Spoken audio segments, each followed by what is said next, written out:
Good evening. Good evening. How are you, How's- Catherine? I'm good. How are you, Luciana? You look I'm great. so do You're you. wearing your wintry stuff today, I see. A little bit. Yeah, it's getting a little cooler here in Yeah. Ohio, in the very corrupt state of Ohio. Yep. Today's Yep. show, episode 26, Groupthink. Look it up. It's called Groupthink. Secret societies, cults, gangs, or communities. Right. Right. So, yeah, right off Before the we bat, go we've any got some. further, I just sometimes if there's nothing worse than groups that don't function, there's being alone. And this, I want to just say a quick prayer for those who find themselves um, uh, without wanting to be alone and feeling maybe pretty desperate. I see some people are in that category tonight, and we've all been there. This prayer is for them and for anybody going through a particularly dark time, especially those who feel completely alone. You have more power and freedom than you may think. I will pray for you. And these horrible times that we're going through will not last forever. Our That's right. Heavenly Father is with us and with you and all of us who seek Him as we all walk through the valley of the shadow of death. He will take away your fear if you let Him. Blessings, this too shall pass. Amen. Amen. We've got a few people here that are are joining us today live. Yeah, Uh, yeah, we awesome. um, we have former sheriff. Which county is that, Catherine? Mineral County, isn't it?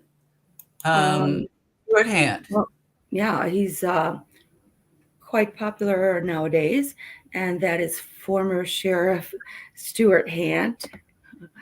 I don't think I'm that popular, but thank you. You're pretty popular. Hi, Stuart. Like Hi. I said, Stuart is a former sheriff. Stuart, which county is it that you were? Well, if you want to go down my resume briefly, I was a state trooper with Nevada Highway Patrol for 20 years, and I accrued the also a senior state trooper. I was the sheriff of Mineral County, Nevada. I was 2 tribal chiefs of police. I was an adult probation officer, and I was a deputy sheriff twice for Story County Sheriff's Office. And in between that, I was the senior security advisor for the Hawthorne Army Depot base, where I had to get a secret government clearance. And let me tell you, ladies, that takes about 8 months. And I had accrued 30 years of law enforcement experience. The last job, I was the chief of police for Redeeming Sparks Indian Colony, when I believe the cabal, who we have now uncovered, is directly involved in the arrest of Roger Hilligus and myself, that have led to the murder. And I don't say that word lightly tonight, folks. The murder of Susan Hilligus. That's right. They've admitted to it. We have the evidence to prove it. We've acquired the evidence, and I've said all along, ladies, and whoever else is listening tonight, I firmly believe that the shadow players that have been behind the scenes with both the rest of Roger and myself in incarceration. Roger Hilligus' birthday is today, by the way. He is spending it in the Washoe County Jail at the hands of torturers, people who wear the badge, and they're disgusting, reprehensible examples. And I've been in that jail, so I know exactly what he's going through. They are trying to kill him because they've already killed Susan. They killed Roger. They only have one left to play with, and that's me. I'm out. Right now, I'm out. However, ladies and everybody else listening, recently I served 9 days in jail for going outside the boundaries of Washoe County without getting permission. And I served 9 days in jail, which caused me to lose my job. So basically right now I'm unemployed, trying to find gainful employment. This is how diabolically evil and sinister these people are, Catherine and Luciana. They were not going to stop on nothing until we're dead and buried. They tried to strong arm us into a nolo contendere plea agreement. And I'm sorry I went off on a tangent here, but we were almost signed it. Roger, I looked at Roger and I saw defeat in the man's eyes. I said, Roger, if that's good with you, let's get it done with. But we didn't know that they were planning a trap. And had we signed that plea agreement, we'd both be in prison right now, and we'd probably be dead. So, wow. Yes, 30 years of law enforcement. They can't take that away from me. They have tried, and I'm sick and tired of this garbage. And now I'm on the warpath, And now I'm not afraid to speak out even more. Let them come for me. You know, I call my own shots here at the end, at this particular end of the cycle of this. It's a Black Robe Mafia. It's the American Bar Association. Catherine, you said it many times. So have you, Luciana. It's American Bar Association, State Bar Association. It's the Black Robe Mafia. They are the corrupt criminals in this country. And in order for us to be successful, we have to defeat them in every way, shape, or form. Okay. Thank you so much, Stuart, for being so honest and for coming forward and speaking your truth. And for those and standing up for your friend when it would have been a lot easier to have looked the other way. And you know, ladies, this afternoon, I sent a very sharply worded email to my attorney, and he basically came back to me with the audacity and brazenness of a reprehensible cur and said, my advice to you is to distance yourself from Roger Hillegas at this point for strategy. I went, I didn't respond. I could not respond. You know why? Because a lot of bad words are coming out of my mouth, and I felt it's best to shut up right now, cool my jets. I'm going to respond back tomorrow and say, now I'm going to show you, Mr. Silverberg, your public pretender, the evidence to show you that this is a conspiracy, that you're involved in this, and if you don't do the right thing, I'm going to file complaints against you, and I'm coming after you with both barrels loaded and cocked. All I could say right now, seriously, and my heart bleeds for what they are putting you through and what they're putting Roger through. But I hope that any other officer or prosecutor or anybody watching this, and I'm sure many are going to, that they are listening to your words. You are a former sheriff with many, many years behind your belt of service, you know, to so many, and and for them, you were, I'm sure, actually doing enforcement, helping someone out. This is insane. But Catherine, it is insane. And let's go down the list. Roger first. Roger lost his father. Roger lost his mother. Don't know if he ever had a relationship with his sister. Roger lost his wife. Roger lost his property. Roger lost his animals. Roger lost everything you could lose and still be alive as a man. I lost my marriage because of this. I lost a tenuous relationship I had with a person I used to call my daughter. And it's very difficult for me to say. 2 days from now would have been my 12th wedding anniversary, but the divorce was finalized 3 weeks ago. I lost personal property I really don't care about, but I did lose my animals, and 2 of them are no longer with us. They've crossed over the Rainbow Bridge, and that's one of the main parts that drives me. They took away what I truly loved about life, and that's taking care of 4-legged creatures that were my kids. Right. And I tell you, you can hear it right now. For me to sit here and tell that story, and now it's been a couple of years since I've lost my dog, and about 1.5 years since I lost my cat, 2 years since I lost my marriage, and about 2 years since I lost my relationship with my daughter. It still hurts. And I grieve tonight for Roger, because Roger's in jail and he's being subjected to torturous treatment by these excuses of law enforcement officers. And we're speaking of Roger Hillegas. Yes, Roger Hillegas, who is presently imprisoned in, what jail is he in? Reno, Nevada. Washoe County Jail. Reno, Nevada, under the direct dictatorship, and I'll say it's dictatorship, of Sheriff Darren Balaam, who was a mentor of my arch enemy and nemesis, Richard Kirkland, who, by the way, Mr. Matt Scarlatta's just found out this afternoon, after going through a batch of discovery evidence that was given to Roger, lo and behold, 22 years after I blew the whistle, federal whistleblower, Mr. Kirkland, we found evidence to show that he's involved in this. Jesus. And this is what apparently Mr. Balaam has been replaced now with 1 or 2 other people. Darren Balaam, last I checked, Catherine, when did this happen? Roger mentioned that to me, and I looked it up, and the new ones are Andrew Barron-Venn, VENN, and Sandra Barbosa, who I think is a NAF care worker. Stuart, just real quick, because everyone yeah. who's going to watch this doesn't know what happened. Just real quick, because some people can't do their own research. Can you just real quick give a quick synopsis? Why is Roger Hilligus being held in the Reno, Nevada jail for over a year now? And why have you been implicated in assisting him? People don't know. Just real quick, let them know what happened. Part one, Roger's being held in jail illegally. He's being held as the dictatorship of one judge, Barry Lewis Breslow, who's the presiding judge in our criminal case here, Second Judicial District Court, Department 8. That entire court system, by the way, is corrupt. So therefore, I'm going to leave it there. Roger refused to cow down, to a court-ordered mental health evaluation, when in actuality, the judge needs to have a mental health evaluation. If you look at the YouTube video on January 13th of 2022, you'll see exactly what I'm saying. But this started because he tried to protect and save his mother, right? Well, yes, we started, he asked, just a coincidence, I no such thing as coincidence, I believe God intervened. I met him in an attorney's office in Reno. He asked me to help him with a traffic citation. I said, just pay it. And then he brought his mother into the situation. And I says, that sounds a little bit more serious than traffic violation. And he says, well, you're a law enforcement officer. I go, no, I'm not anymore, but let me see what I can do. So we sat down, he presented pictures of his mother in disheveled clothing. He said that he would go there and routinely change her diapers when nobody else would. And she had a black eye. We've also found out she was transported to the hospital 3 times now without him being notified. So what I did for Roger is I set up a meeting with the Reno Police Department. Yes, folks, I set up a meeting with the cops. It's like a bank robber going to the police. Hey, listen, I'm going to rob the bank at 3 o'clock. Okay with you guys? Sure, no problem.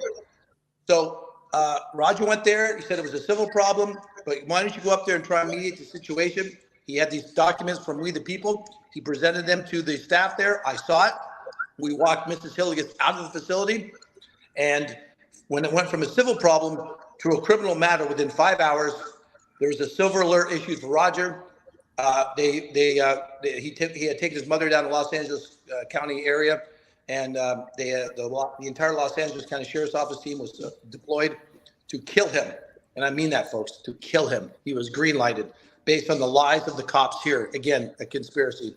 So all I did was go into the facility with Roger, signed in appropriately, and we left with Mrs. Hilligus on his arm. Because of Roger's current situation, the judge has ordered him a mental health evaluation. He said, go take a long walk off a short pier. And he was on the run for about 9 months. He was taken down outside Jefferson City, Missouri by a massive amount of law enforcement. They were going to kill him there too. So that was my involvement with assisting Roger. Roger is currently being held in jail on a no bail hold for failing to submit to a mental health evaluation because they thought he was incompetent. Well, guess what? He's been deemed competent. So why they hold him now? That's a $64,000 question. Everybody on this broadcast and everybody that's listening in tonight needs to send a missive out to Judge Barry Breslow. I'll provide the email address to say, why are you holding Mr. Hilligus on a no bail hold when he's mentally competent? And then know what they're going to say, Catherine and Luciana? They're going to say, because he's a flight risk. Well, no kidding, folks. He's a flight risk because he didn't want to commit to a mental health evaluation when, in fact, a mental health evaluation. Well, what you're leaving out, Stuart, and I know you've been in the system for a long time, is none of these people have any authority to do any of what they have done. And the sheriff's department, and you probably didn't know it, just like when I worked for the as an officer of the court, I thought it was really a court. It wasn't. It was a private for-profit corporation, just like Barry Breslow's so-called court is not really a court. It doesn't meet the definition of being a court according to their Black's Law Dictionary. It's a business. It's a for-profit business. So it's the sheriff's department, so-called. They're all businesses for profit. So they're acting accordingly, just as any corporate board room would do. Can I ask you a question, Catherine? Have you ever heard of a Q-Spit file? Yes. Well, that's being pulled up on my case because I told my public pretender yesterday, hey, I heard my case is being traded on the New York Stock Exchange. He goes, what are you talking about? I go, ooh. Really? Yeah. I go, yeah, I never heard you stutter and stammer before. Yeah. Wow. I said, well, guess what? I said, guess what, Mr. Silverberg? In due time, I'm going to have the Q-Spit report, and then we'll discuss more about it. He never said a word after that to me. Wow, Stuart, Stuart, you are big and bad and bold and blessed by God. That's Yes, all I got to I am say. blessed by God.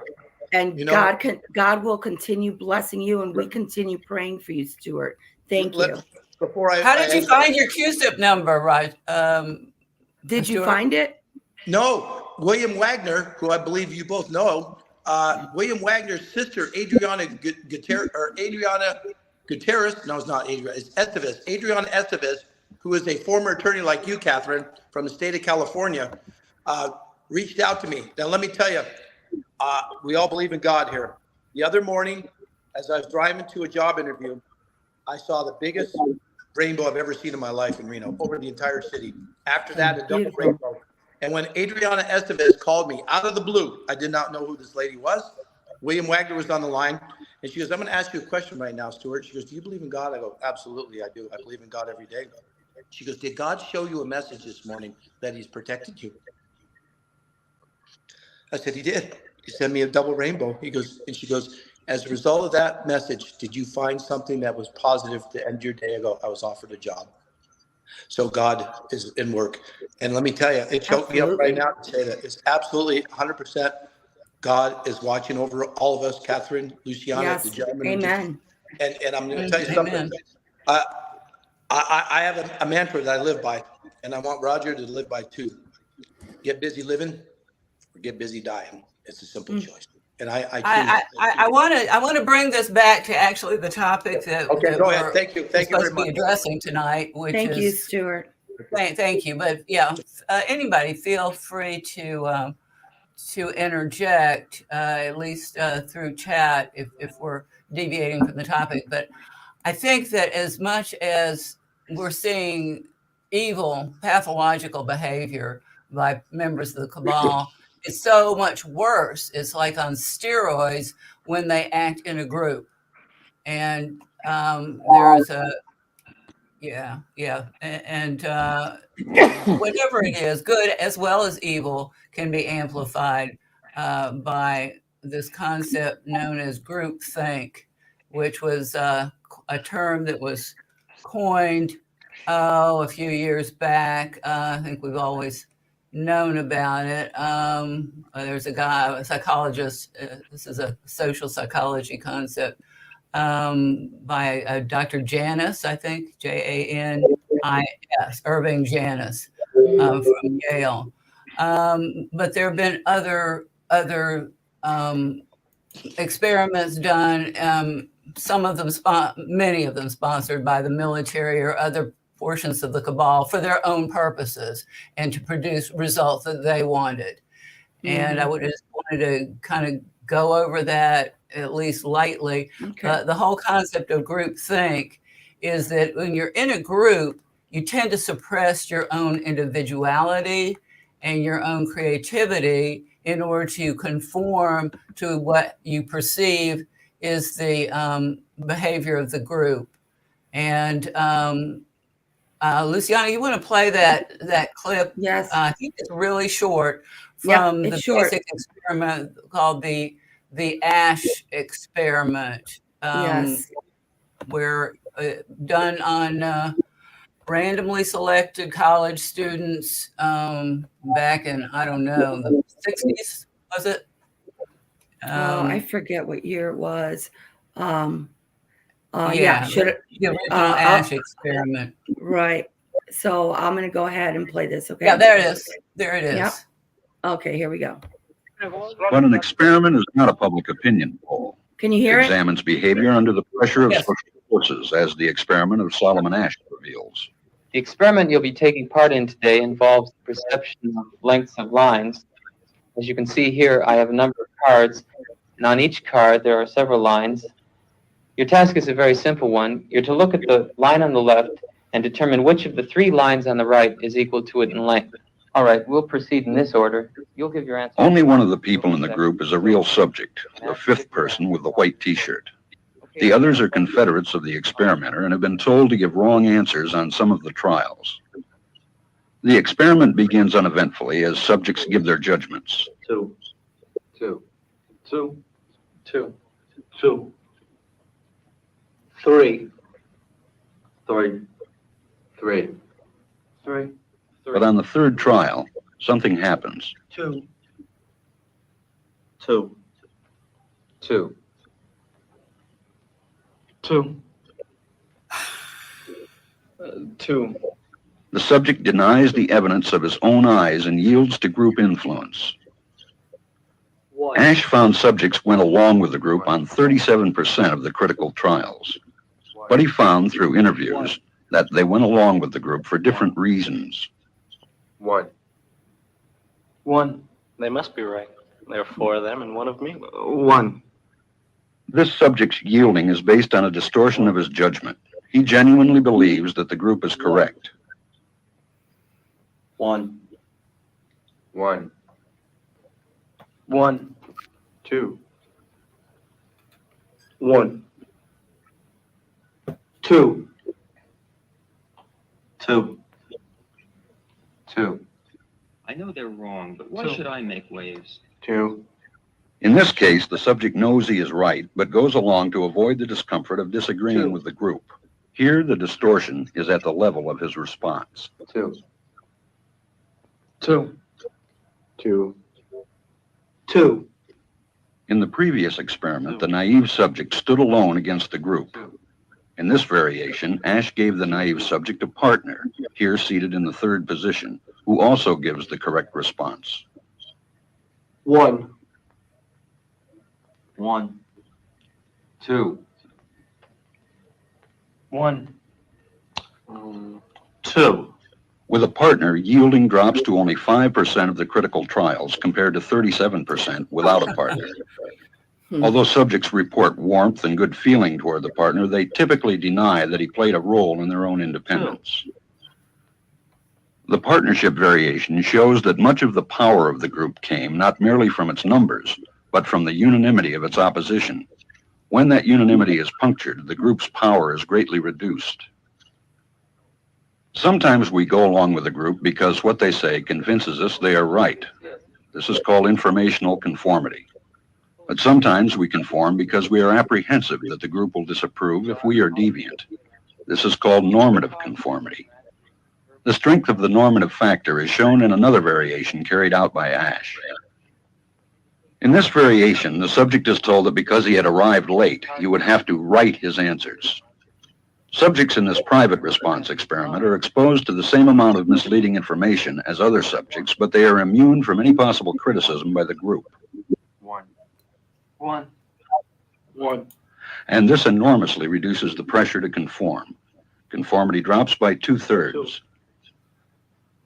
Ash's experiment is a classic. It reveals how people will deny what they see and submit to group pressure. It allows us not only to observe conformity, but to study the conditions that increase or reduce its occurrence. Okay, thanks, Luciana. That gives you some idea of the power that a group can have, and when there's not perfect uniformity, when you have an ally in the group, it can help you to stand up for yourself. After that, I think it was after that. No, it might have been, before the Ash study. It was in response to how could the atrocities of World War II and Auschwitz have happened, and that was the Milgram experiment. But in the case of the Milgram experiment, which was supported financially by the military, they had an agenda. They wanted this to be proof that within all of us is a jackbooted thug just waiting to come out and inflict harm on their fellow man.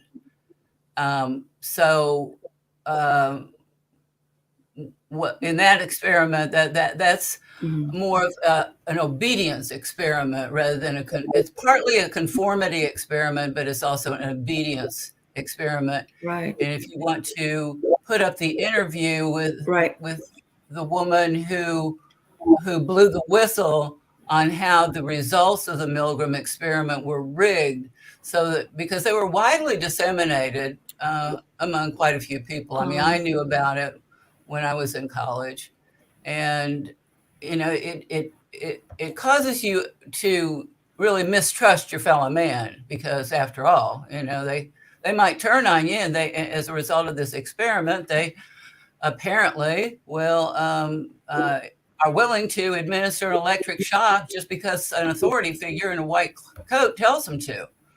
But that's not exactly what happened.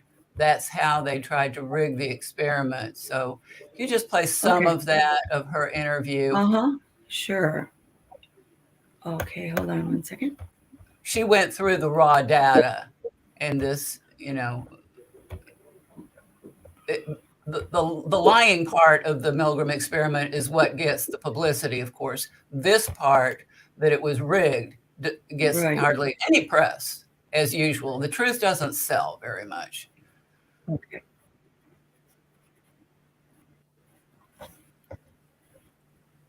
So, while we're waiting on that, why else would 900 people drink poisoned Kool-Aid? No. This is just a recap of the Ash experiment. And the Holocaust. Okay, is this not the right one? Right, it's the next. Okay. Okay, sorry about that. But while she's finding that, I want to is it okay? Go ahead. It's the Milgram experiment. It's the interview with the psychologist that studied the raw data. All right. Okay. Hold on one second.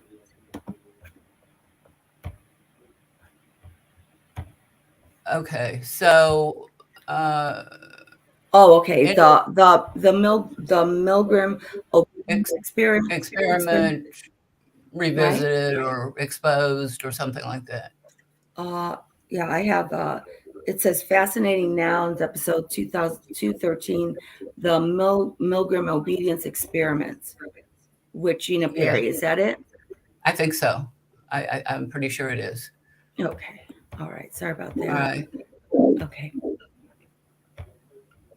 Before we look at that, or while she's putting it up, just a little item in the news, very, very bizarre. And you all might want to think about your interpretations of how that happened. Four police employees, police officers in Los Angeles County. And remember, the so-called Los Angeles County Sheriff is one of the Roger Hilligas's admitted murderers. The murders of his mother. Anyway, there were 4 deaths on the same day, all ruled suicides of Los Angeles cops. This was just reported in the last 24 hours, I believe. Insane. So, what was this, a suicide pact? Okay. I mean, we know about the all right, we're having technical blue line difficulties that again. you can't pass through, and okay, just a moment. Well, Catherine, that goes to show you that some people will take the coward's way out instead of fight these people. And I'm pretty sure they've said, well, what am I going to do? Am I going to bow down to the evil and collect my paycheck and continue to buy all the neat stuff associated with my job? Or I'm in a predicament. And instead of fighting them as united as a group, which we are doing, they chose the coward's way out. Said, I can't deal with this on one hand. I can't deal with it on another. So I'll take the coward's way out. That's too bad. Wow. Yeah. Wow. Yeah. And for those of you that don't know, that news just came out with the, I believe it was the LA County, within 24 hours, 4 LA County Sheriff's deputies, I believe it is, committed suicide within 24 hours. This just happened. I mean, that's too much of a coincidence. 4 within 24 hours of each other. This now just happened. It could have been a hit, 4 hits, Could be. clumsily disguised as suicides. And the question here is, without an investigation, why are they automatically investigating it as suicides? All 4 of them investigating right away. They're investigating these as suicides. I mean, Luciana? Right. yeah, And who's doing the investigation? Yeah. internally, yeah. Speaking from a law enforcement standpoint, every death call you get sent to, and again, 30 years of being a cop, every death call you get sent to is considered suspicious until you prove otherwise. Every death call you get sent to is suspicious until you can prove.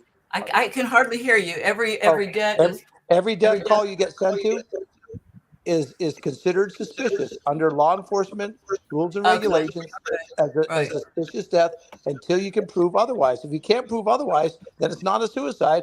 And most death cases are investigated, and they're not deemed suicides unless it's blatantly clear.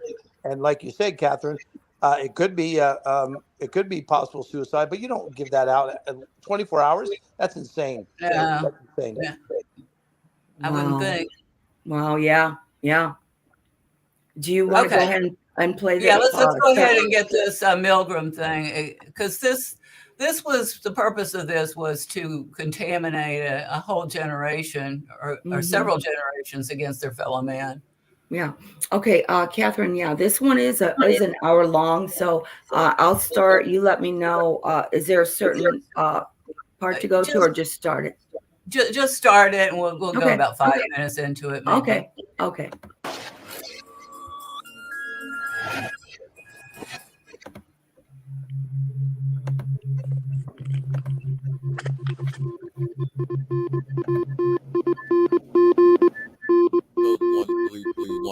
Please. Initiating broadcast of Fascinating Nouns in 3, 2, 1. Hello, everyone, and welcome to Fascinating Nouns. Now, if you are listening to this transmission, we are still the galaxy's most trusted source for incredible people, places, things, and ideas. Now, together we arrive at this curious nexus point, and we will explore the strange, unusual, offbeat, bizarre, intriguing, interesting, invigorating, quirky, quaint, quizzical, weird, wild, wacky, the fun, the frivolous, and the fringe, plus all the spaces in between. I am your host, Daniel. I think we could do without this intro, but anyway. Yeah. Hello, Fascination. Welcome to the show. So when I started college, I was a psychology student. And of course, when you're a first-year student, they teach you all about the experiments that really defined human nature, or at least uncovered a fundamental truth unknown before that experiment. On the top of that list, the Milgram obedience experiments, where an authoritarian experimenter is able to convince the subject to keep giving shocks to a person behind a mirror, past the point of a heart attack to the point of death, or at least that's what the conclusion of the experiment is meant to teach us. Is this true? Is it not? Well, today we're going to find out the answer to that question because Gina Perry, who you might remember from our episode on the Robbers Cave experiment, is back on the show to talk about her deep dive into the Milgram experiment. And in fact, she came in as an admirer. She kind of turned around on Milgram. So what made her make that change? We're going to follow that journey today. I'm very excited to get into this because I too was enamored by this experiment and found it to be incredibly interesting. So let's get right to it.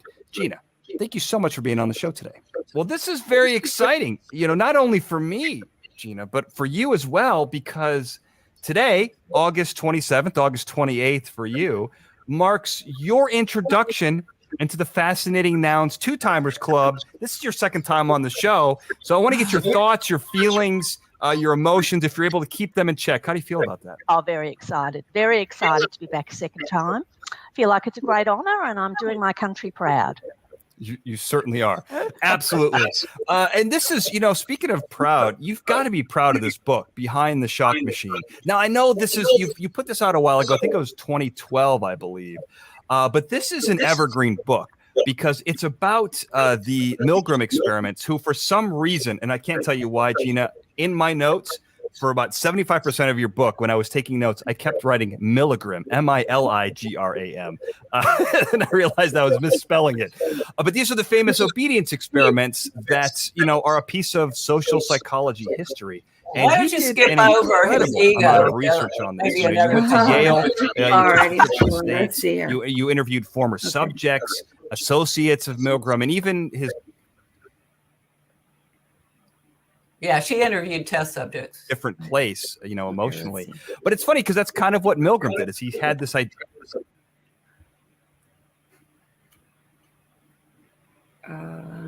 Get through social interactions with people by rehearsing them over and over and over and finding all the permutations of the way a conversation can go.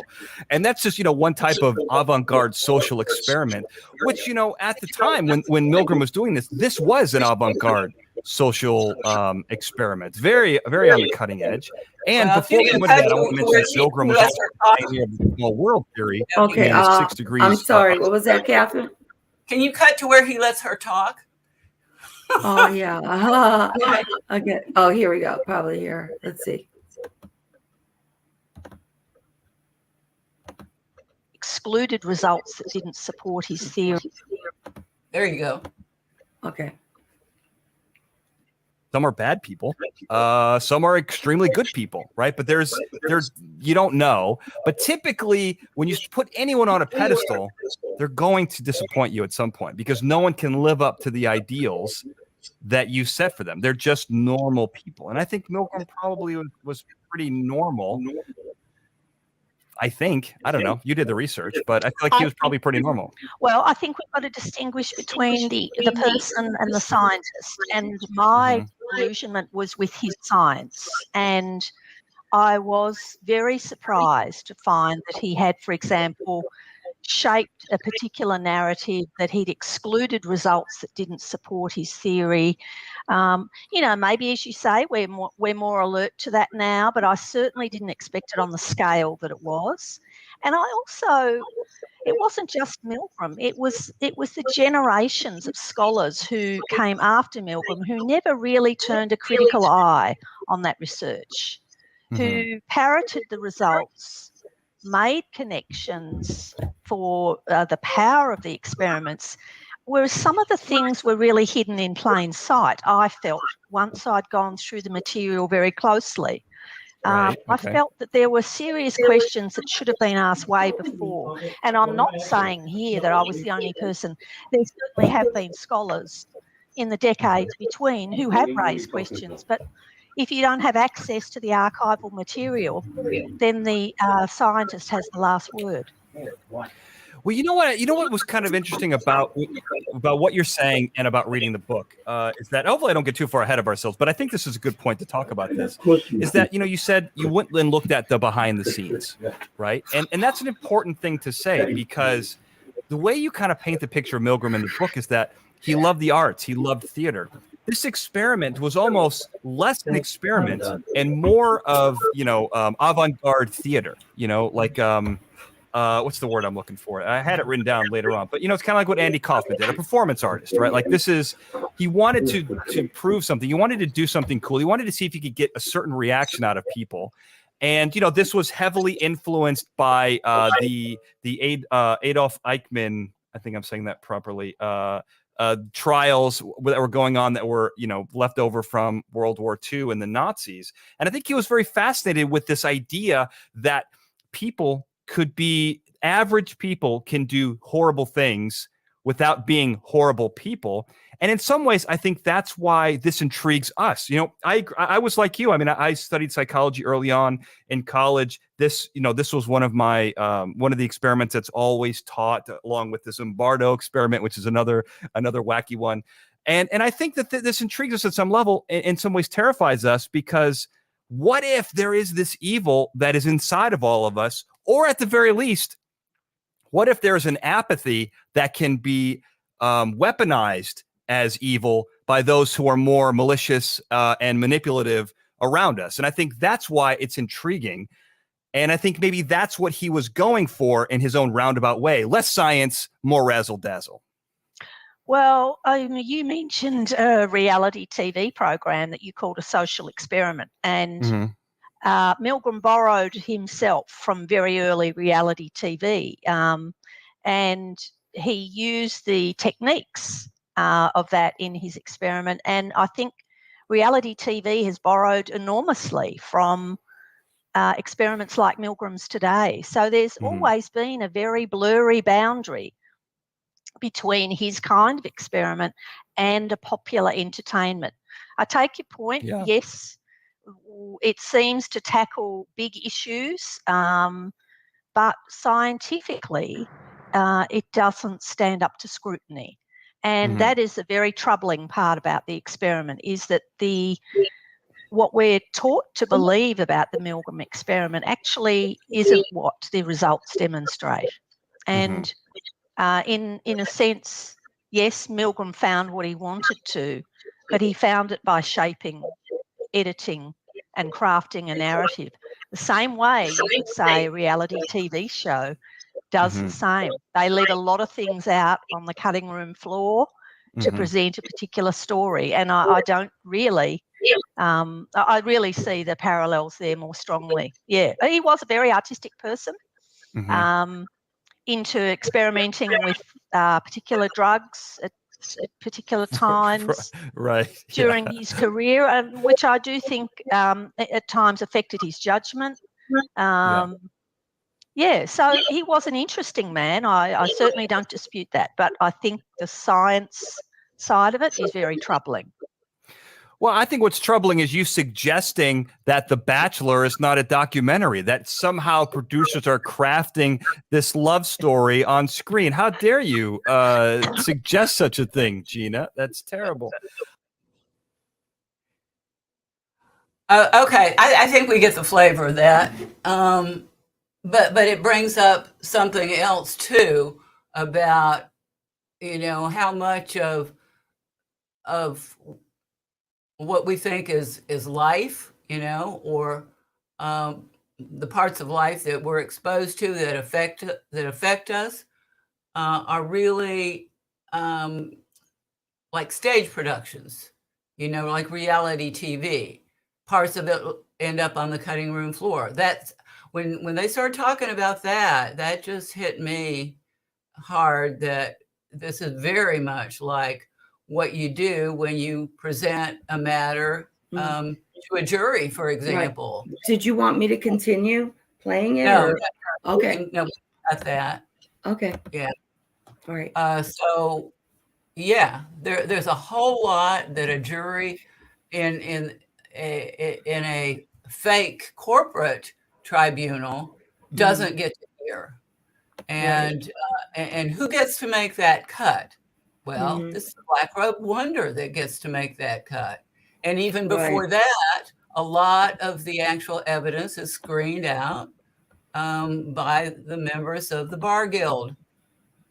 So, the jurors are only, and they're already programmed to go a certain way anyhow, but they're further conditioned by the shaping of the evidence, so that they only get bits and pieces of it put together in a choreographed manner to produce a specified result that is, desired by either side. And the theory is, let's say in a so-called criminal trial, that the prosecution puts its distorted version of the evidence before the jurors, and then the defense puts its distorted version of the evidence before the jurors. And out of those two distortions, we're going to get truth somehow. Right. Now, that's why what we do, with what ideally would happen with a common law court, is that that slicing and dicing and editing and a whole bunch of stuff going on the cutting room floor doesn't happen. So you're letting the jurors make their own decision about what's important about the facts and the law. So anyway, these decisions are about what's going to be displayed and what is not going to be displayed in the script are group decisions. They're made by committee. Right. and that the committee is comprised of people who are in a group, that it has some internal cohesiveness. And even when the group narrative is false, group members are going to adhere to it for the sake of uniformity, for the sake of not being punished by the group themselves, for the sake of cohesiveness.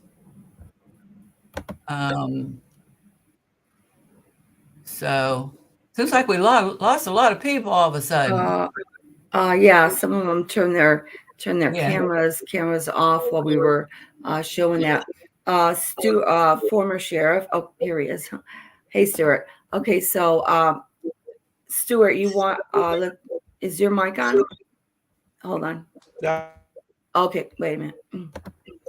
Okay, so again, we have former sheriff Stuart Hant, and Stuart wanted us to share his email and phone number if anyone wanted to contact him.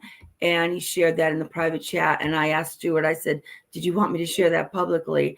And Stuart said, I have nothing to hide and want many to know how evil these people truly are.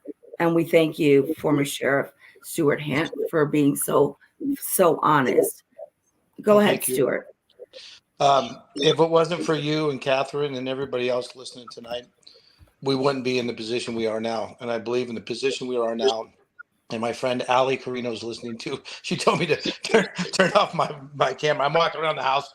I don't really settle down, ladies, until it hits me like a ton of bricks, because I've always operated that way. You know, law enforcement, that's just that nature of the beast.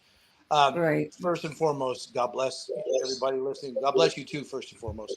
God bless everybody listening. The only way we take these people down is a concerted effort, and we keep fighting because God's guiding us. And I truly believe God is guiding us. I believed it almost from the start. I had a little bump in the road. I admit that. But you know what? I've come back with fervor. And it is what the Bible describes as good versus evil. It is the devil versus God. Absolutely. It's not those. I don't call them, Luciana. I don't call them people that have incorporated the devil's aspects. I call them actual disciples of the devil. They are evil from the get-go. They have like a ticking time bomb, and somewhere down the road their fuse gets lit, and then it goes off. It may be 10 years old, it may be 15, 20, but when it goes off, there's no turning back. And I firmly believe that. So everybody has been wronged. And again, tonight's Roger's birthday. There is no way on this earth that man who has suffered so much and lost so much should be spending his birthday in a reprehensible place called the Washoe County Sheriff's Office Detention Facility, run by a Hitler by the name of, and by the way, Catherine, Captain Bennett Van Bennett, whatever. I got a problem. I've never really seen a man's last name hyphenated before. I'm just going to leave that out there. It causes me concern. Baron Bennett. Yeah, he and I have had run arounds. He is not in charge of the facility. It's Darren Balaam still, unless he's been assassinated in the last 24 hours. So, yes, Roger's being tortured tonight because of his stand and for trying to save his mother. He's being tortured. Stuart, when is Roger's birthday? And again, today. For everyone, Today.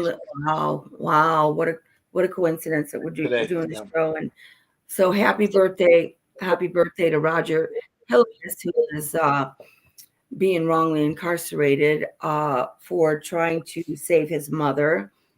And we have Stuart Hant here, who is a former sheriff and went with Stuart Hant to try to save his mother. When afterwards that he was, they were both arrested and charged with kidnapping Stuart's mother. This is Catherine. The true kidnappers actually kidnapped Roger's mother, and within a couple of months managed to kill her, as many in this predatory probate racket are doing. Managed to do that within a 2-month period. As they have admitted. It is evil. It is evil defined. It's evil spelled out. It's capitalized. It's underlined. It's bold. Whatever font you want to use. I'll use the biggest font in the world. And, we have, and I'm being reminded not to talk about the merits of the case. I'm not going to. I'm just saying the corruption is at all three levels of the government here, the law enforcement, the district attorney's office, and the courts. And I won't go into any more merits because they're trying to box me in by saying I'm talking about the merits of the case. Well, a lot of the stuff is already out there, but Ms. Carino is right. I will not talk about the merits of the case, but I will say this: Roger's health is pretty much gone. And I see a man who was once 6'2" and about at least 210 pounds. Folks, tonight, the last time I saw him in court, he was still standing tall. 6'2" He's about 150 pounds, if that. Wow. He was in a wheelchair. He is suffering from vertigo. He has had abdominal pain now. He has had high blood pressure, and these people don't care because, like I said at the beginning of this broadcast, and I'll step away after this. If you get rid of all the people involved, the culpability aspect is never brought forth. The evil is allowed to continue, and they don't have to write the check because the check, whether we think it or not, I'm naive to the fact that these people will go to jail. I would like to see him go to jail. I would like to see him face the same repercussions that Roger and I have. However, until we wipe the slate clean, some of them might go to jail. Most of them will not. But where we hit them and where they treasure most is their pocketbooks. And that will bring them down, and then everybody can be made whole, and we continue our efforts. My destiny is already forwarded for me. I intend to, once this case is defeated and we win, I intend to travel the countryside and be an advocate for everybody and anybody who needs me. That's my goal. That's what God told me to do, and I'm going to follow God's wishes.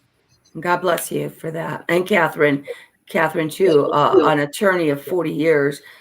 We got a former sheriff of so many years and a former attorney of 40 years standing up, trying to speak some truth. So I hope many are listening and learning.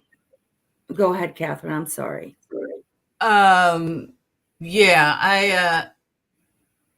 I wanted to get into briefly about the Stanford prison experiment, which followed, I don't know, a decade or a decade and a half or two after Milgram. It was supposed to be a mock prison experiment, but in fact, what we're seeing and assuming to be reality now is all mock. It's all a fake imprisonment because these people do not have authority. And I'm aware I have a difference of opinion about strategy with Stuart, and I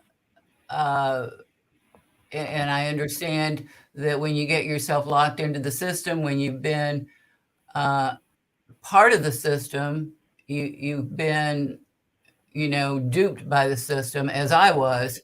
It's hard to come out from under that, and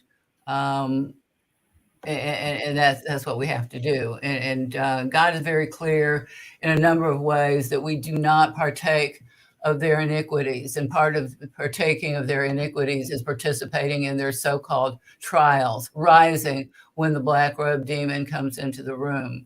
This is idolatry, and we have to deal. If we're going to find a solution, we have to deal with the reality. Look and up even your local tribunal that you think is a court on Dun and Bradstreet and see what the reality is. Right. And you speak about idolatry when everybody rises, when the black robed wonder walks into the courtroom. Not only that, it's standing before that, I don't even want to say what I would call them, but to stand and call these black robed wonders, to call them your honor. They have no honor. They have no honor whatsoever. I'm sorry, but I can't think of any of them who do. Public servant. They know what's going on, and they continue the charade that's hurting innocent children, innocent elderly people, and the thievery and federal crimes by these so-called judges is out of control, and to stand before one of them and call them your honor. I mean, the only one that I completely honor is the Lord our God, and that's the way it should be. That's right. Call them public servants. That's what they are. Public servants. Yeah. Exactly. Well, they're not even that. They're just agents of a service corporation that one of the public servants hired and outsourced. So they're not even directly public servants. So they're not even Catherine, that. would you call them Mr. or Mrs. or Miss? Is that what you No, call them? I might say ma'am or sir. Yeah. Okay. Good. Works for me. But I'm not going to call them your honor. No. Why not? Or call them by their name.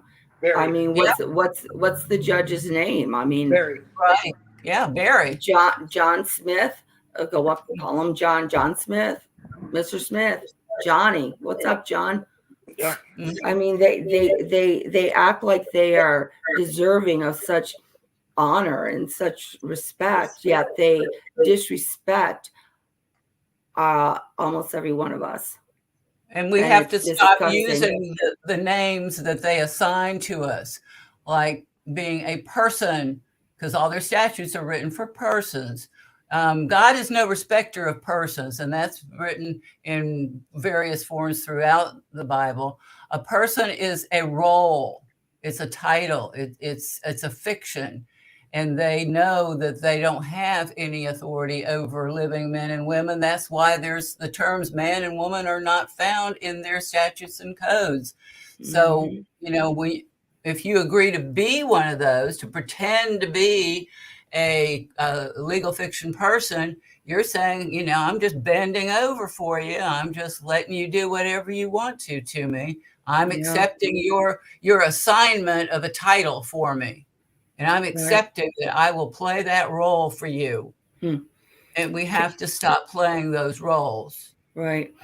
Do you want me to go ahead and play the Stanford Prison Project? That's very short as well. That's not long at all. I think it's well, I sent you a final. I have two of them. The one that was part of the email with the other emails is a short kind of it's about a 5-minute deal that gives you a summary of what happened. And then there's a few interviews with the actual participants in the study.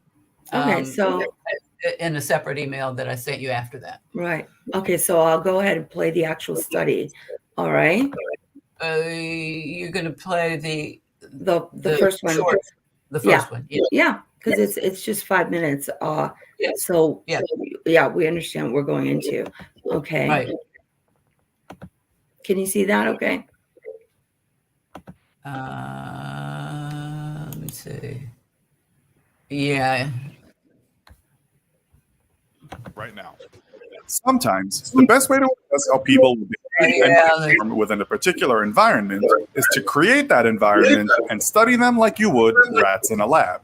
That's exactly what happened at Stanford University in the early 1970s, when a research group wanted to investigate the psychological effects of power and authority between prisoners and prison wardens. Today, we'll take a closer look at how that went down in this episode of the infographic show, The Stanford Prison Experiment.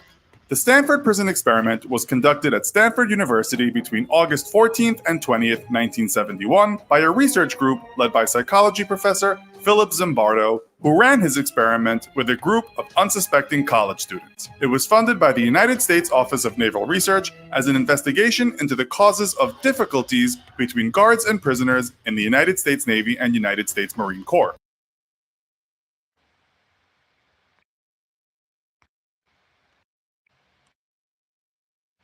The aim was to investigate how readily people would conform to the roles of guard and prisoner in a role-playing exercise that simulated prison life. In particular, Zimbardo wanted to find out whether the brutality reported among guards in American prisons was due to the sadistic personalities of the guards or whether it had more to do with the prison environment.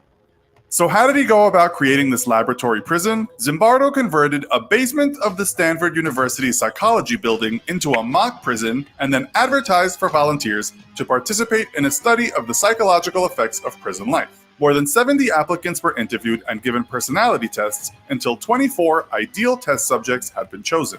They were all male students who were paid $15 per day to take part in the experiment. The group was then randomly split into prisoners and guards. One dropped out, leaving 10 prisoners and 11 guards and 2 reserves. The guards worked 8-hour shifts in sets of 3, and the prisoners were housed 3 to a cell. There was solitary confinement for prisoners who broke the rules in an attempt to keep the mock prison as authentic as possible. To make it even more realistic, the college students were arrested at their own homes and taken to the local police station. They were fingerprinted, photographed, and booked before being blindfolded and driven to the psychology department of Stanford University and led to the basement prison. They were then stripped naked and had all their personal possessions removed, which were locked away. They were given prison clothes and bedding, and they were referred to by their number only. All this was done without warning, to shock the test subjects so their reactions were as if this were a real-life situation and they were real prisoners. The guards were dressed in identical uniforms, they carried a whistle around their neck, and a small baton borrowed from the police. They also wore special sunglasses, so eye contact with prisoners was impossible. No physical violence was permitted, but the guards were told to do whatever was necessary to maintain law and order in the prison. Zimbardo observed the behavior of the prisoners and guards, as well as acted as a prison warden. So what were the results of this controversial psychology experiment? Within a few hours of the experiment beginning, some guards had already started to use their newfound authority to harass the prisoners. At 2:30 in the morning, the guards used their whistles to wake the prisoners up and do a count. This was to remind them of their number and also to demonstrate that the guards were in control. They provoked the prisoners by giving them pointless and boring tasks to accomplish, and if they disobeyed the rules at any time, they were told to do push-ups. One of the guards stepped on the prisoners' backs while they did push-ups, making it much harder. And being in the prison also quickly influenced the behavior of the prisoners. They gossiped to the guards about each other, and some even began siding with the guards against prisoners who did not obey the rules. But the first day passed without too much trouble breaking out, which may have lulled the guards into a false sense of security for what lay ahead, because during the second day of the experiment, things got a little out of control. The prisoners removed their caps, ripped off their numbers, and barricaded themselves inside the prison cells by putting their beds against the door. The guards forced the prisoners away from their cell doors by letting off a fire extinguisher. Then the guards broke into each cell, stripped the prisoners naked, and took the beds out. The ringleaders of the prisoner rebellion were placed into solitary confinement, and the few prisoners who did not take part were given special privileges, deliberately causing a rift in the prison population. The relationships between the guards and the prisoners started to change. As the prisoners became more dependent, the guards became more divisive towards them in order to hold on to control. As the experiment progressed, some prisoners faced emotional and psychological effects from the experience. Only 36 hours in, and prisoner 8612 began suffering from acute emotional disturbance and disorganized thinking, which resulted in uncontrollable crying and rage. The guards told him he could not leave, and he soon began to act crazy and to scream, at which point the psychologists realized they had to let him out. The guards held a visiting hour for parents and friends, exactly as would happen in a real prison. Zimbardo also invited a Catholic priest who had been a prison chaplain to evaluate how realistic the prison setup was. The chaplain interviewed each prisoner, telling them the only way they would get out was with the help of a lawyer. Half of the prisoners introduced themselves by their number rather than name. When prisoner 819 spoke to the chaplain, he broke down and began to cry hysterically. The psychologist told him to go and rest in his room before taking him to see a doctor.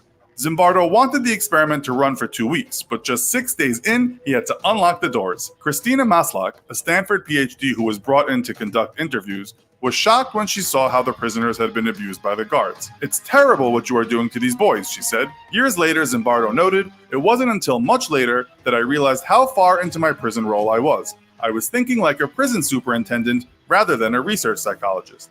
The experiment demonstrated that people will readily conform to the social roles they are expected to play, especially if the roles are as strongly stereotyped as those of the prison guards. In the words of Maria Konnikova, a Russian-American writer with an AB in psychology who writes for The New Yorker, the lesson of Stanford isn't that any random human being is capable of descending into sadism and tyranny. It's that certain institutions and environments demand those behaviors and perhaps can change them.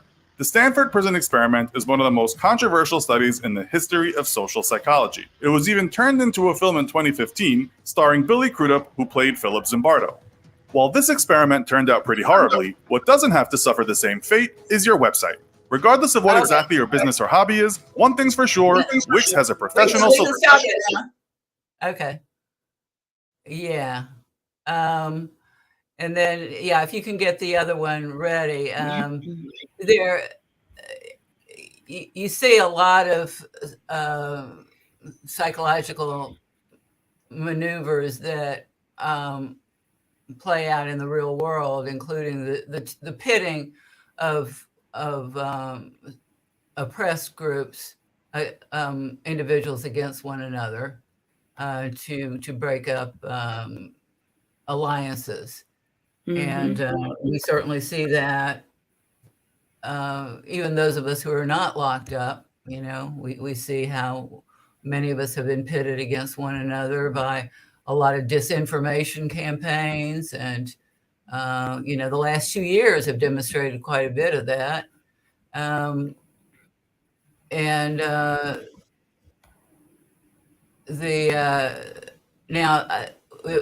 it's important to know too that this was not only a solicited experiment by the military. This work, and Zimbardo himself was commissioned by Rumsfeld over in Iraq.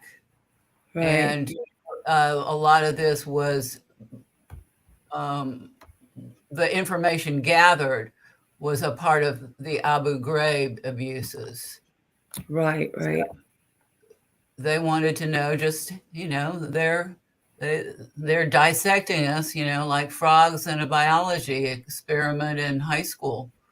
Right. You know, they want to see what they can do to have more and more control. Well, Stuart, what insight or what input can you give on that experiment? Well, divide and conquer is part of that. The people who run the prisons or the jails or detention facilities, however you want to call them, will pit prisoners against each other to get information on people they want. And if in Washoe County Jail, if you say boo, if you sneeze, if you do something out of order, in case in point, what happened to me one night? I had gotten to the point halfway through my 92 days in jail that I basically had given up. It's very psychologically destructive to have a law enforcement officer in jail, let alone I was in lockdown 23 out of 24 hours a day. I was in a wheelchair. I pushed myself to get in the walker, but I got to the point where I said, what's the use? I lost everything. Roger was still out and I was in. I made a comment to Matt Scarlatus during the phone call one night, actually one afternoon. I said, you know what, Matt? I said, I just can't do this anymore. I said, I'm just gonna stop eating and let nature taste these scores. That's what I said. Within 30 minutes, I had 6 tactical goon squads into my cell. Open the doors, say, get out of your clothes. That's exactly what he says. What are you talking about? He goes, get out of your effing clothes or we'll take you effing out of them. I go, what's going on? He goes, 10, 9, 8. I go, okay. What's going on? Get out of your clothes. I said, I'd like to know what's going on here. He goes, we'll let you know when we decide to let you know. And so after I got out of my clothes, they threw me this green Velcro gown. Put it on. I go, what's going on here? He goes, you're on suicide watch. I go, for what? For the information you sent over the phone to Mr. Mascalatis. I said, I never said I was going to threaten myself. I just said, it doesn't matter. They interpreted that you're on the suicide watch. Took my bed. I had to lay on a piece of hardwood until thank God I saw the psychiatrist fall down. She goes, you're not suicidal. I said, no. I kept that exasperation point. Everybody gets it in their life. I had reached mine. And then I got angry. And then got focused. I said, you know what? No, you're not going to do this to me. And I had to basically bend down to the rules. And if you don't bend to the rules while you're in jail, they will make life extremely difficult for you. They are on a personal power trip. They don't care about the rules. They don't care about the procedures. I had a guy in the infirmary with me. He'd been shot 5 times by cops. I go, what are you doing here? Why aren't you in the hospital? They don't care. I had a guy walking around the infirmary with an obvious broken arm. I go, why are you here? They're trying to figure out what they're going to do with me. I go, how'd you break your arm? I was in my top bunk and they didn't give me the meds I needed for my seizure. I had a seizure, fell on the top bunk and fell on my arm and broke it. And guys, he was this close to having a compound fracture. I go, dude, hold that one arm. I think it was his right arm with his left arm. I says, hold that arm as tough as you can. So anyways, That's the way they run the show there. It's no different. You've seen the movies. You've seen Brubaker with Robert Redford. You've seen Cool Hand Luke with Paul Newman. You've seen all the prison movies, maybe not, but there's some to watching. You know what? They're telling us, they're showing us, okay? They show us what they're going to do. And I'll just bring up a case in point. Exactly. Recently, there was a huge train disaster in Ohio. Everybody knows East Palestine. Do you know? Yes. Do you know that 1 year before that train disaster happened, they did a movie called White Noise about a 100-car train disaster in East Palestine, Ohio? They used people from town to play the extras. I'm not making this up. This is what they're doing. They're showing us. Yeah, exactly. Look it up. Yeah. It's diabolically sinister and evil. And what they do inside the jail. Now, this is a jail that was supposed to be one of the best in the country. It's actually one of the worst in the country. And inmates die in there on a regular basis, and nobody cares. Nobody cares. Isn't that something? Or not enough people care. No, and I will relate this instance that I found out about this afternoon. A gentleman in the facility, I won't give his name because I don't want him to suffer any further repercussion in case the cabal is listening. He sent an email out to another person who I sent that email out unwittingly to the Washington County Board of Commissioners. His name was contained in that email. And that email was sent out a few days ago. He was beaten up mercifully last night inside his jail cell for doing that. God help us. And this guy knows about sex trafficking and human trafficking. Again, I'm not saying his name because there's more than one person in that facility that do know about that. Sex trafficking and human trafficking. And this is how bad this town is in this city, in the state, in this country. And it's up to us through the efforts of God to stop these people. And that's all I got to say. Well, and we know they're not going to fix themselves, don't we? We know they're not going to prosecute themselves in their own so-called courts. Oh, but they'll investigate themselves. They'll be in charge of investigating themselves. I wonder why. Because we allow them to pretend that they're enforcing law when they're not. They're not. They have no duty according to their U.S. Supreme Court, as I've said many, many times. That was the Supreme Court decision and a D.C. Court of Appeal decision. They have no duty to protect or serve. So what Catherine, what was the name of that Supreme Court case? Do you remember? One of them is Warren. I always forget those, but we could put it in the comments after the show. Well, I don't know. It seems like after the show, I'm not allowed to comment. It seems like. Oh, we'll get someone to do it. If it'll still. I know where it is. Let's see. But yeah, there is no duty to protect or serve, and that's been established by their U.S. Supreme Court and their D.C. Court of Appeals, and that was the one matter. 3 women were being held hostage by 2 men and were beaten and raped and robbed over a period of 14 hours. One of them managed to call the police twice. They never came. The women later sued the police department, and it went up to the U.S. Supreme Court. No liability for the cops. They were sitting there, I guess, drinking coffee and eating donuts, but they did not come out. Guilty as charged for that, but yes, you're right. Qualified immunity has been done away with here in Nevada, which means it doesn't matter who you are. If you do something outside the course and scope of your normal performance, whether it's a capacity as an attorney, well, obviously you can go after attorneys, but in the legal form, I'm saying law enforcement, judges, etc., they're not immune. You can sue them. Well, yeah, and who's going to find the facts the way they actually are? Who's going to do that, Stuart? We are. And what's this we? Are you wearing a black robe? Am I? No. Will it ever happen? We are going to expose them, Catherine, because that's our duty. And so who's the news media? Who are you going to expose them to? The media, news Well, media. we have, but that's the key component here. The media is the one that's calling the ball. We have to get other media sources that will report the truth, that will stand up for the right, that will believe in good versus evil. But right now, I'm going to be upfront and frank with you, Catherine. You know this. This media is basically stonewalling everything that everybody does. Yeah,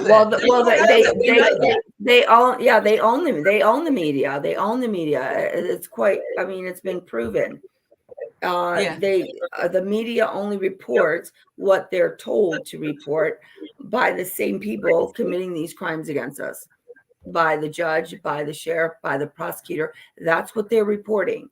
But go ahead and call the media and tell them about Roger Hilligis's mother and what really happened. Call the media and tell them about my granddaughter Liliana, who was kidnapped using these courts, and see if they'll report on that. When there's a judge involved in the crime, there's a prosecutor involved in the crime committed against us, felonious crimes, by the way, actually, which we would call treason, the media will not report on. They won't even respond to you. If they report, they will twist the facts. They will leave out. They will craft it the way, like Milgram did with his experiment. They twist the facts to achieve a desired result. I found the cases: Castle Rock versus Gonzalez, 545 United States 748, 2005. I do not cite it because it's authority for anybody. It's only what they admit to, that the cops have no duty to protect or serve. The same decision was Warren versus District of Columbia, 444 Atlantic 2nd 1, 1981 decision. That's the one with the 3 women. And it's the same deal with so-called child protection. The child protection racket, they're also private, for-profit corporations, and they will be protected by their affiliate corporation, the so-called court that's not really a court. And that's DeShaney versus Winnebago County, 489 U.S. 189, a 1989 decision. At their highest levels of their corporate cabal, they are telling their people, you can go out with firearms and shake people down for revenue, but you have no duty to protect anybody. So what are they there for? They're there to commit crimes against us. That's what they're there for. And generate revenue. And that's what they are. For their counties. They're glorified revenue collectors. And the only difference between adult protective services, child protective services, the law enforcement agencies, not everyone, but most of them, the courts, is the black swastika and the black boots and the bus driver's caps. That's the only difference. Wow. Do you remember when so many years ago, across the police cars, it used to state protect and serve, remember? My dad said that to me in graduation day, June 6, 1984. Son, you put the badge on to protect and serve, not to self-serve and non-protect. Yeah. Take advantage. But when does anybody remember when they removed that wordage? It doesn't say that anymore. No, I see some of. No. Well, 2005 is when the United States Supreme Court decision came down in Castle Rock versus Gonzalez. So it might have been then. And it takes a while for their decisions to filter down. So. And you know, Catherine, it shouldn't take.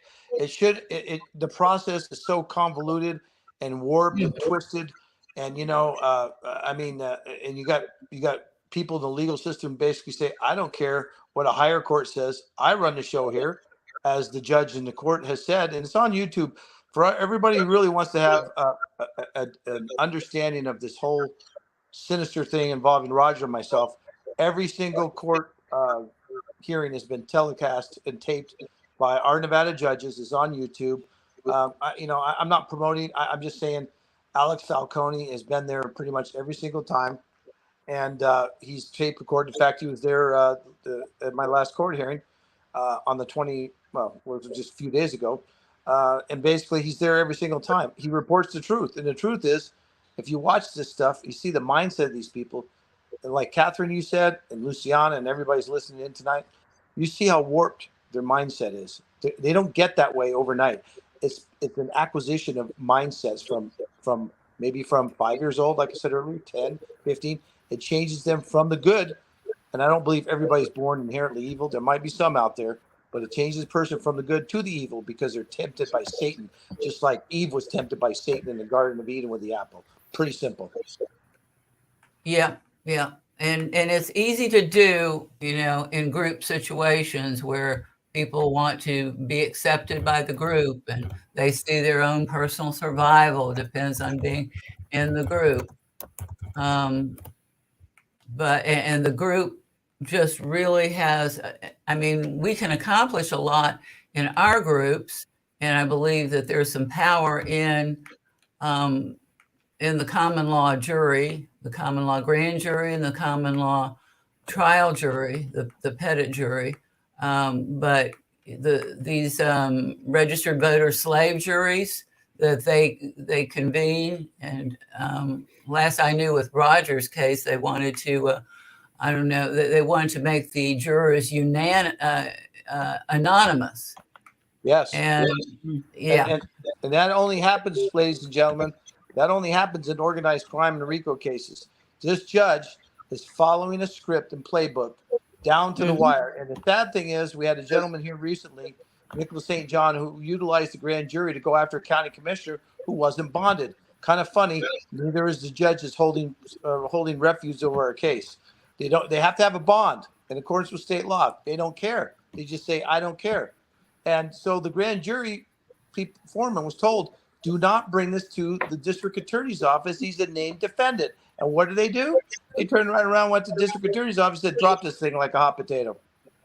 That's how bad the corruption is. And even if it weren't corrupt that way, the so-called grand jury bears really no resemblance to a true common law grand jury. No. For some reason, they are never 25 people, as was the original grand jury. But in Roger's case and so many others, they don't, even their rigged registered voter slave jurors that are lapdogs for the prosecutor, even those aren't willing to do, what they're bid to do. The grand jury is supposed to be and is admitted to be an independent fourth branch of government, completely independent from the public prosecutor that's really, just a corporate player and the black robe demon. They are independent. They make their own decisions. And who said that their proceedings have to be secret? You get secrecy and you get dark outcomes. There in the history of the grand jury, there were grand juries that were secret and there were grand juries that were open. And I think if we're ever going to clean up this mess, we're going to have everything transparent and out in the open, including grand jury proceedings. And the grand jurors cannot be corporate slave registered voters the way they are in the corporate system. Right. They have to be independent and not controlled or looking for Big Daddy in the black robe or the corporate prosecutor to tell them what to do. They're going to have to know what to do. Right. There's a Stuart. I saw that Stuart commented about 9/11. Yeah, it's impossible. And so many people. So remember the players and in law enforcement. When you conduct an investigation, you look at every possible aspect, every possible option, and that's a competent investigation. Right now, with those 4 cops that committed suicide, I'd be pulling out the rugs for phone logs, phone books, contacts, you name it. It doesn't happen in 24 hours. You can't make that. So and the when media I first heard about 9/11, it's like everybody else. Let's go get them. And then a friend of mine, who actually I believe he's retired now from engineering, he had a very very good career as a structural engineer down in Los Angeles. He told me at a fraternity Christmas function, he goes, Stuart, he goes, do you know what I do for a living, right? This is the Christmas after 9/11. I go, yeah, I know, Paul, what you do for a living, blah, blah, blah. He goes, let me tell you something. Do you think those planes brought down the buildings? I go, well, we saw them hit. He goes, remember what I do for a living. Then he goes, do you know what it takes to simultaneously melt steel girders at a rate where it collapses like that? Exactly.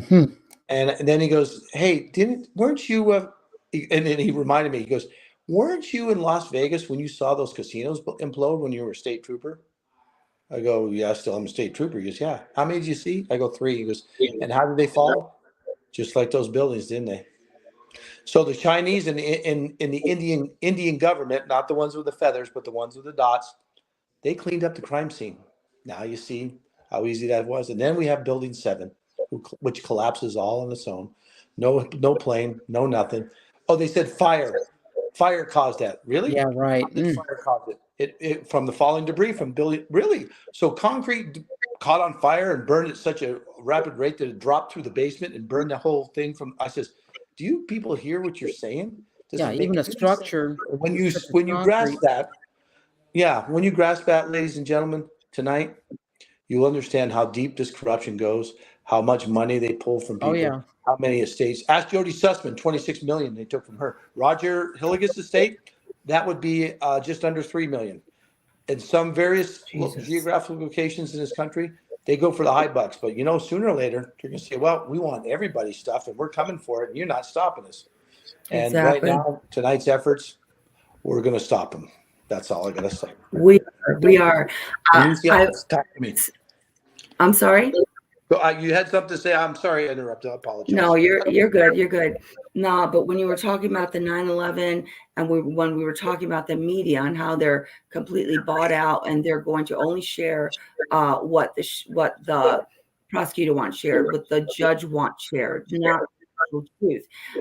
It reminded me of this is actually one of my favorite quotes from a movie that I love called Swordfish. And this is literally 25 seconds, but I have to play this because it absolutely explains what's happening now and why so many people are still have their eyes closed, their ears closed. Even we've got a former sheriff here telling the truth about what's going on. We've got a former attorney of 40 years telling you the truth about what's going on. And people still continue to say, oh, they're conspiracy theorists. These people are crazy. Oh, no, the judge is right. The sheriffs are right. These cops are doing the right thing. And and this explains it all. Hold on one second. And just listen to this. It's, I think, 25 seconds. But it completely speaks about what we're seeing right now. Hold on one second. Here we go. Can you see the screen? Yep. All right, listen to this. Have you ever heard of Harry Houdini? Well, he wasn't like today's magicians who are only interested in television ratings. He was an artist. He could make an elephant disappear in the middle of a theater. Do you know how he did that? Misdirection. What the fuck are you talking about? Misdirection. What the eyes see and the ears hear, the mind believes. Amen. I love entertainment. Yeah. Everybody loves entertainment. We like to watch movies. Luciana, Catherine, I'm sure you're just like me. Well, they tell us what they're going to do. There was a movie in 1973 called The Parallax View. It was a movie ahead of its time. It's about a political assassination. And it starts out with this guy who's running for president and he gets shot. And the guy that supposedly shoots him gets chased off the Seattle Space Needle and falls to his death. It's very high up. And Maureen Beatty is the reporter, and Paula Prentice, I believe, is his girlfriend. And as time goes by, as things calm down, she calls him up. She says, I need to talk to you. And he goes, what's going on? He goes, everybody that saw something different at the Space Needle has died. And I'm afraid I'm going to be next. Please help me. She goes, you're nuts. Next thing you know, he's standing over a body in the morgue. And it's something you guys need to watch. I've watched it many times. And it rings true because what you just said, Luciana, it's not what you thought you saw. It's what actually took place. Right. And at the end of it, I won't. You've never watched it. It's a great movie. It's about political assassinations, and it's about a group called the Parallax Group, and that's what their job is: smoke and mirrors. What's the name of the movie? The Parallax View with The Warren Parallax. Beatty, Hume Chrome, Warren Beatty, 1973. It's a good cast. There's a lot of people in there that were character actors from the 70s, but it's a political thriller, and it just even so many years after the fact, if you watch it, absorb it, understand it, it's the same thing that's taken place time and time And look again. at Soylent Green. Same thing with Yeah, there. Same thing. Soylent Green, Charlton Heston, Edward G. Robinson, his last role. An excellent example. How about Logan's Run? Yeah. You don't make it past 30. Or how about one of the best movies I've ever seen is True to Form with Oliver Stone's JFK. You know, folks, if you can kill the leader of the most powerful country in the world at the time in broad daylight in front of thousands of people, witnessed by thousands and thousands more, and get away with it for over 60 years, you sure as hell, I don't mean to use that word, but you sure as heck can get away with just about anything. Yeah, I mean, look at the last 60 years. What all the major events that have happened that we just discussed. Yeah, exactly, Keith. It's mind-boggling. But you know what, Luciana, what a great clip. I remember that movie Swordfish, and John Travolta, great role. Yeah, that's like I said, when you get time, folks, I think you have to probably whatever Hulu it or whatever. I watched it probably about 8 or 9 months ago, and you can watch the trailer. It's on YouTube. It just kind of puts you back on your seat and goes, son of a gun. Yeah. So, you know, it's interesting too, because, you know, you see some of these things in a movie, you know, you think, okay, I see this movie. And then when you see what's happened here in the last 10 or 15 years, all of a sudden it takes on a new perspective. They are broadcasting what they're going to do. They are so brazen. They are broadcasting what they're going to do. The courts and the legal system that Catherine's been a victim of, and Luciana's been a victim of, I'm sure other people in this video cast have been a victim of. They're just like, what do you do about it? What do you do about it, Catherine? What do you do about Luciana? What do you do about it, Stuart, Roger? What are you going to do about it? See, we killed your mother, Roger. You're next. Better shut up. Better shut up, Stuart. Better shut up, Catherine. Better shut up, or guess what happens to you? An unfortunate accident. Right.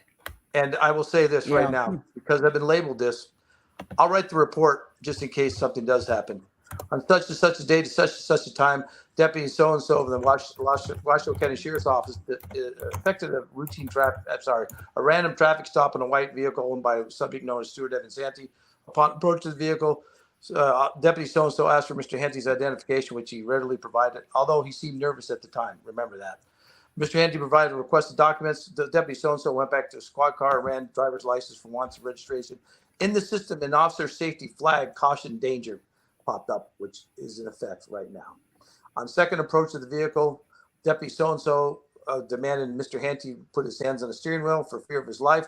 Mr. Henty made a further movement where Deputy so-and-so thought he was in fear of his life. He drew his service revolver and fired 10 times in the car, striking and killing Mr. Henty. End of report. You think that couldn't happen to any one of us that's talking that right now? Guarantee you could. Guarantee. So that's how scary it is. I'm not afraid. I'm not afraid of these people. Catherine, you're not afraid. Luciana, you're not afraid. Keith, I'm not afraid. Allie, who's listening in tonight, she's not afraid. We're not afraid. And we stare down the evil, because if we don't get a hold of these people, if we don't bifurcate, or not bifurcate, but bypass the local media paid for, and we're doing that. It's sickening to see it every day, and not to do anything about it is just not unacceptable. We have to do something. We have to. For the sake of our children, our grandchildren, for the sake of our neighbors and our families, we have to stand up and do something. And it comes with a price. Look at what happened to Catherine. Luciana, look what happened to you. Keith, Charles, I don't know what's happened to you. I already know what's happened to Allie. I've had a lot of things happen. And right now, and I know it's getting late, and I'm gonna stop talking because I don't like to talk all night. Think of Roger Hilligus tonight, please. He's in jail. He's being tortured. He's being subjected to ridicule. He's being forced to try and defend himself through a legal system that's corrupt. And I can't stand by and let my friend die in jail. I can't. I'm not going to. I'm not going to let him die in jail.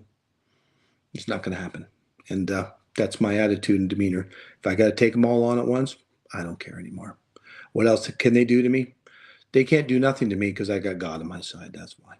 So I will stop talking tonight and say, God bless you all.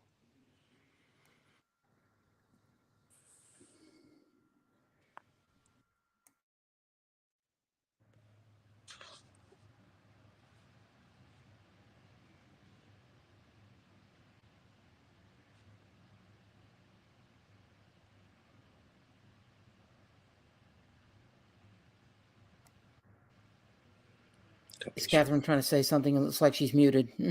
No, I like I said, I'm sorry I choked up a little bit, but it's just it's good versus evil, and we have to defeat them.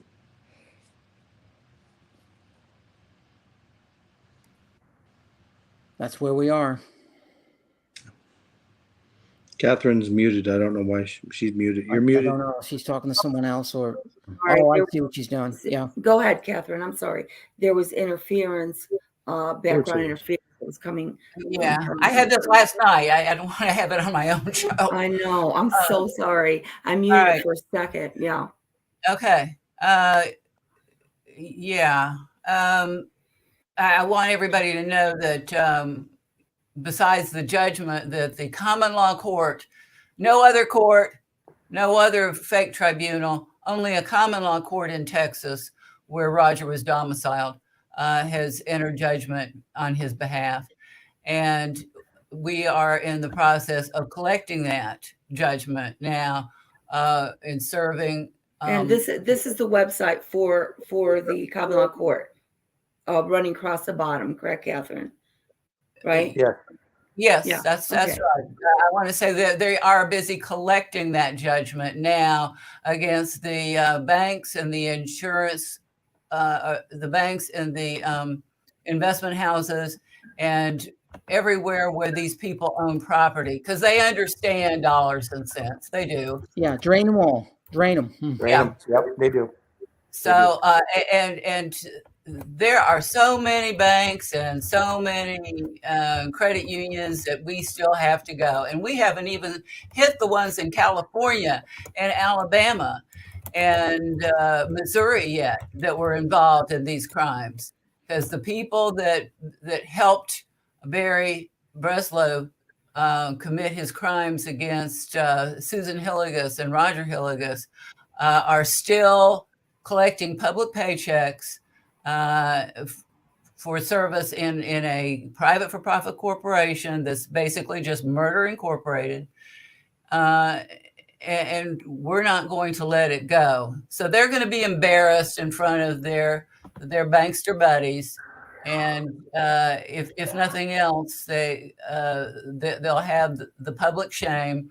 And on that broadcast that I think you were on too, Luciana, last night, the one thing I took away from that, among a lot of people who still believed in fighting them on their own turf and beating them at their own game. Right.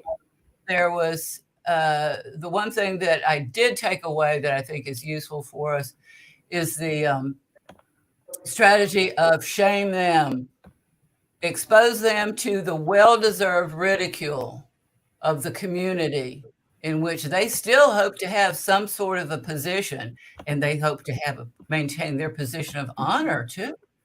So we need to expose them as the deadbeats that they are, since that seems to be a more pejorative term than the murderers that they are. So we'll see. And we're getting better at collecting these things, and we're going to start collecting. We've entered judgments in our Ohio Circuit Court of Record, and we're going to continue to follow through on that. That's correct. So, yeah, don't expect that these criminals are going to, implicate or bring to account their accomplices. They won't. That's not going to happen. Stop wasting your time and your money on trying to get their buddies to do what's right. That's not going to happen. Yeah, because when you hire an attorney like that and give them money, you're just helping them get stronger every time you do it. That's right. Let's You're actually strengthen doing the opposite. Let's strengthen ourselves. Speaking of movies, too, we'd all do well probably to rewatch the one with Keanu Reeves, The Matrix. Oh, right. Yeah. Oh, yeah. Yeah, that's a real good one. Yeah. Now, for those who want to be a cog in the corporate machine because it pays so well, you actually can do much better on your own, unleash your own creativity, and work for yourself if it's at all possible. I've been talking to more and more people about that. Talk about being empowered. If we can empower ourselves financially, we can be more truly empowered, and financially, and as far as our rights to justice, we can achieve some true freedom. We don't achieve freedom by groveling to the evil ones for it. Exactly. So, exactly. The more we empower ourselves, the less they're going to have power over us. For right. sure. I know it's late. I wanted to just put in some of the actual clips from the Stanford Prison Experiment documentary, because and that was the separate email I sent you. Okay. Probably around the 22-minute mark. You said we the know 22. What the basic playbook of it was. Okay, you said the 22-minute mark? Yeah. Okay. These are interviews. They filmed the actual events as they were happening in the Stanford Prison Experiment, and then they switch back and forth to interviews with the various players in that. Okay. All right, so I'm going to go ahead and play that real quick here, okay? Yeah, there's a guy in there, it was known as inmate number 416, I think it is, and who began in just a matter of a couple of days. He even thinking to himself, he no longer thought of himself as his name. He thought of himself, what would 416 do in this situation? Wow. Wow. Yeah. John Wayne made a final attempt to break him by giving his fellow prisoners a choice. They could vote to release him by making a small sacrifice. You can give me the blankets and sleep on the bare mattress, or you can keep your blankets and 416 will stay in another day. Now what would it be? What will it be over here? How about 5486? I'll do one blanket. You don't want a blanket. We got three favorite keeping blankets. We got three, guess what? Keep your blankets, 416, you're going to make it there for a while. So just get used to it. The study showed that power corrupts, and how difficult it is for people who are the victims of abuse to stand up and defend themselves. Why doesn't anybody who is being abused by a spouse or something like that just say, stop it? And we realize now that that's not as easy as it sounds. By the end of the 5th day, 4 prisoners had broken down and been released. 416 was on the 2nd day of his hunger strike, and the experiment still had another 9 days to run. At this point, a fellow psychologist visited Zimbardo's basement prison and would witness the brutality of the experiment firsthand. The guards had lined up the prisoners to go to the toilet, had bags over their head, chains on their feet, and were marching by. And I looked up and I saw this circus, this parade. And I said, hey, Chris, look at that. I looked up and I just began to feel sick to my stomach. I had this just chilling, sickening feeling of watching this. And I just, I just turned away. And I just let loose in this emotional tirade. I just lost it. I was angry, scared. I was in tears. And I'm furious. I'm saying, you're supposed to, and then we had a big argument. You're supposed to be a psychologist. This is this interesting dynamic behavior in such a few days. But I'm going through this whole thing, the power of the situation. She says, no, it's that young boys are suffering and you are responsible. You're letting it happen. I said, oh my God, of course you're right. The next day, Zimbardo ended the experiment. Studies like his stimulated heated debate about the ethics of using human subjects. Clearly, young men suffered verbally, physically. Prisoners felt shame in their role. Guards felt guilt. So in that sense, it's unethical. That is, nobody has the right, the power, the privilege to do that to other people. In the wake of experiments like Zimbardo's and Milgram's, ethical guidelines changed, introducing greater safeguards to protect participants. In the Stanford experiment, Zimbardo might have spared his volunteers distress had he not taken on a dual role in the study. If I was going to be the prison superintendent, I should have had a colleague who was overseeing the experiment, who was in a position to stop it at any point, or I should have been the principal investigator and get somebody who was going to be the prison superintendent. I realized that was a big mistake, to play both those roles and be shifting back and forth. After the experiment, Zimbardo brought all the participants together to talk about their experiences. John Wayne would now come face to face with the hunger striker he had tormented. I was a little worried. I said, oh my God, he's really going to come down on me hard now, now that we're on equal footing. It harms me. How did it harm you? How does it harm you? Just to think about it, you mean that people can be like that? Yeah. It let me in on some knowledge that I've never experienced firsthand. Because I know what you can turn into. I know what you're willing to do. When I look back on it now, I behaved appallingly. It was just horrid to look at. I think I tried to explain to him at the time that, what you experienced and what you hated so much was a role that I was playing, that's not me at all. He was trying to dissociate himself from what he had done. That did make me angry.